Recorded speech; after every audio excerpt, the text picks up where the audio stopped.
Hi అండి, నమస్తే. నేను మీ Gayatri. Welcome to my channel. ఈరోజు పుదీనాతో ఎంతో టేస్టీ అయిన పుదీనా పచ్చడిని చూపించబోతున్నాను. వేడి వేడి అన్నంలోకి కొంచెం నెయ్యి వేసుకొని తింటే చాలా రుచిగా ఉంటుంది. అలాగే అన్నంలోకే కాకుండా బ్రేక్ఫాస్ట్లోకి అంటే ఇడ్లీ, వడ, దోశ ఎందులోకైనా చక్కగా సూట్ అయిపోతుంది పచ్చడి.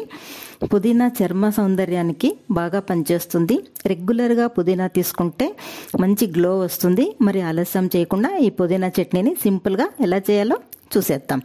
స్టవ్ పై బాణలు పెట్టి 1 టేబుల్ స్పూన్ శనగపప్పు, 1 టేబుల్ స్పూన్ ఉద్దిపప్పు, 1 టేబుల్ స్పూన్ ధనియాలు, అవి కొద్దిగా వేగాక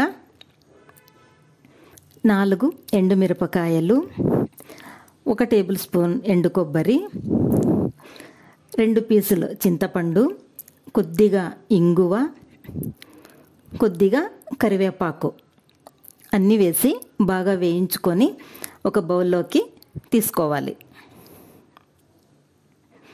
మళ్ళీ అదే బాణట్లో 1 టేబుల్ స్పూన్ ఆయిల్ వేసి పుదీనా బాగా కడిగి పుదీనా కూడా అందులోకి వేసి ముద్దగా అయ్యేంత వరకు బాగా వేయించుకోవాలి. పుదీనాలో చాలా హెల్త్ బెనిఫిట్స్ ఉన్నాయండి. రెగ్యులర్గా వాడితే చాలా మంచిది. పుదీనా రైస్ కూడా చాలా టేస్టీగా ఉంటుంది. మనం ఇందాక వేయించి పెట్టుకున్న శనగపప్పు, ఉద్దిపప్పు అన్నీ కూడా మిక్సీ జార్లో వేసి రుచికి సరిపడా సాల్ట్, కొద్దిగా బెల్లము వేసి మెత్తగా గ్రైండ్ చేసుకోవాలి. తర్వాత ఇందులోకి చల్లారిన పుదీనాను కూడా వేసేసుకొని కొద్దిగా నీళ్లు వేసి మరొకసారి మెత్తగా గ్రైండ్ చేసుకోవాలి. పుదీనా పచ్చడి రెడీ అయిపోయింది. అంతేనండి, చాలా సింపుల్గా చేసేసుకోవచ్చు. ఎంతో టేస్టీ అయిన పుదీనా పచ్చడి రెడీ అయిపోయింది.